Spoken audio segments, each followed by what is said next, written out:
Tem uma cena específica em Mortal Kombat que praticamente criou a franquia inteira e ela nasceu porque os criadores não tinham dinheiro suficiente para terminar o jogo do jeito planejado.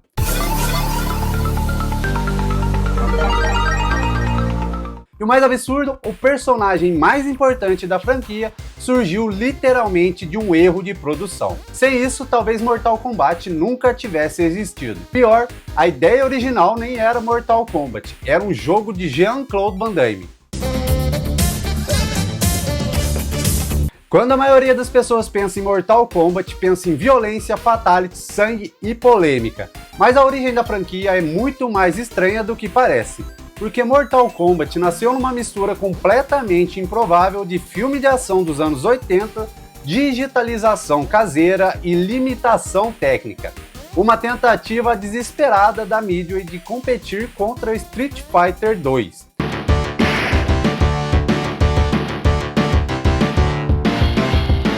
Ironicamente, várias das coisas que transformaram Mortal Kombat num fenômeno mundial surgiram justamente porque elas não tinham recursos. No começo dos anos 90, os arcades estavam dominados por um nome, Street Fighter 2.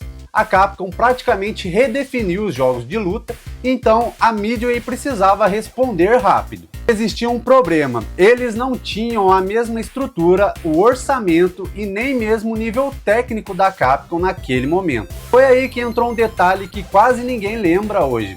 Ed Boon e John Tobias não começaram tentando criar Mortal Kombat. Eles começaram tentando fazer um jogo baseado em Jean-Claude Van Damme. A ideia era simples, um jogo de luta estrelado pelo Van Damme, aproveitando a febre dos filmes de ação na época. Inclusive, o personagem Johnny Cage é praticamente um resquício direto disso. Os golpes, a postura, a arrogância, os óculos escuros e até o split punch. Tudo lembra os personagens clássicos do Van Damme.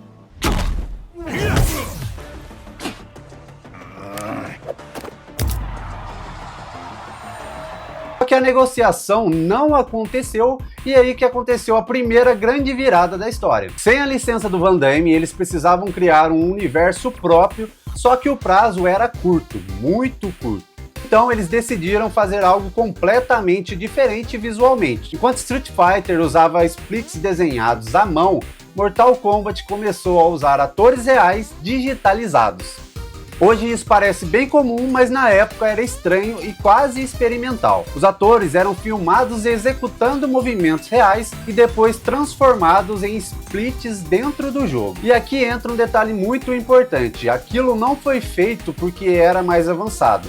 Foi feito porque era mais rápido. Essa é a parte curiosa. Muita gente olha hoje e imagina que Mortal Kombat queria parecer realista por ambição cinematográfica. Mas segundo as entrevistas dos próprios criadores, a digitalização também era uma solução prática de produção. E isso acabou criando uma identidade visual totalmente diferente dos concorrentes.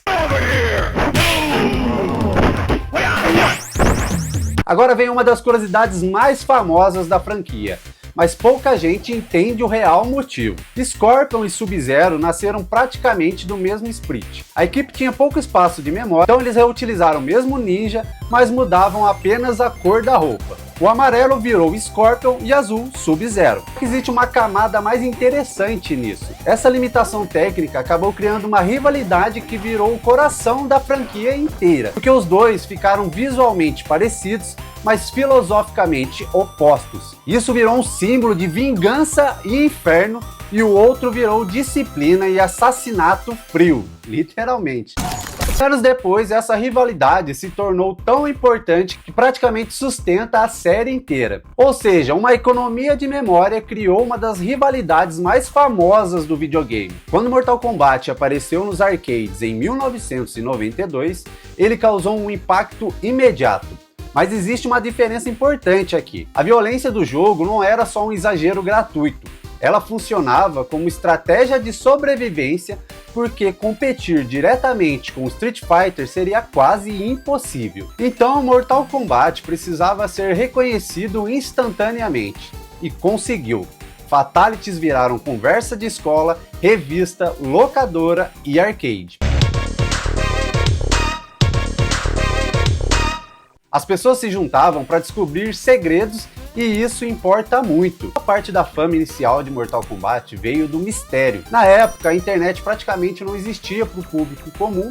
Descobrir um Fatality parecia quase uma lenda urbana. Inclusive, o meu irmão ele anotava num caderninho todos os Fatalities. Tinha uma combinação falsa circulando por aí e boatos de personagem secreto que quase ninguém sabia que existia. Isso cria um efeito gigantesco de boca a boca. Um dos melhores exemplos disso é o Reptile. Hoje todo mundo conhece o personagem, mas no primeiro Mortal Kombat ele era praticamente um mito. Para enfrentar o Reptile existiam condições absurdamente específicas, isso gerava aquela sensação de não, isso é mentira, né? Só que não era. E essa mistura entre o segredo real e o boato falso ajudou Mortal Kombat a crescer muito mais rápido do que parece.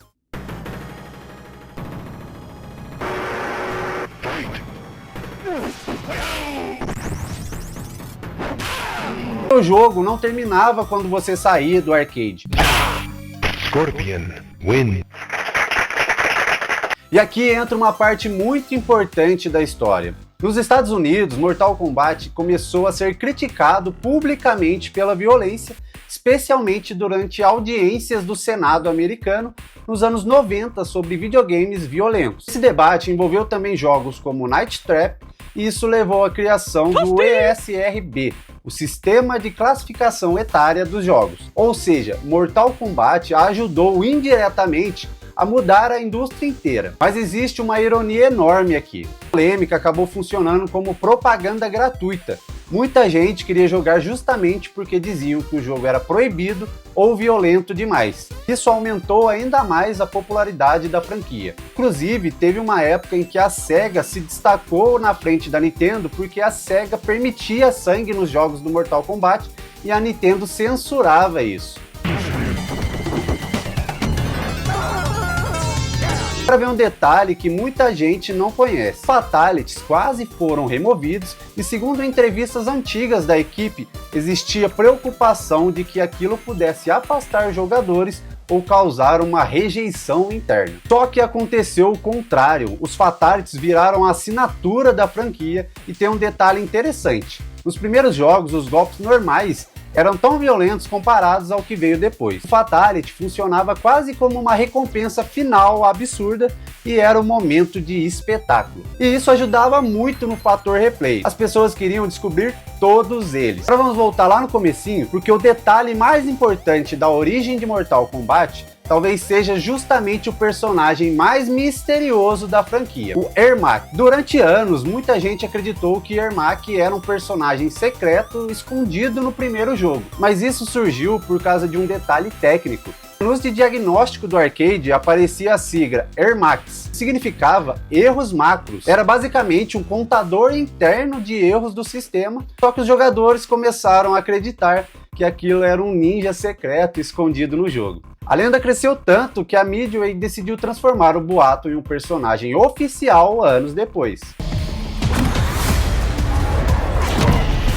Um erro técnico virou um personagem grande na série. A franquia teve seus altos e baixos enormes e alguns jogos dividiram muito os fãs, principalmente durante a era 3D no PlayStation 2, mas Mortal Kombat conseguiu sobreviver porque entendeu algo muito raro. A identidade da série nunca foi violência, era mistério, segredo, lore, personagens icônicos e principalmente rivalidade. Scorpion contra Sub-Zero, Liu Kang contra Shang Tsung, Raiden tentando impedir o colapso dos reinos. Então quando você olha para Mortal Kombat hoje, é fácil imaginar que tudo foi planejado desde o começo, mas não foi. A franquia nasceu das limitações, sem dinheiro para a licença do Van Damme, sem memória suficiente para os personagens, com a tecnologia improvisada. Com erros internos virando lenda, porque quase tudo que definiu a franquia veio de acidentes, restrições e soluções improvisadas que acabaram criando a identidade. Então eu vou ficando por aqui, se inscreve no canal, deixa o seu like e tem mais vídeos de Mortal Kombat vindo aí, então não deixa de se inscrever. Valeu!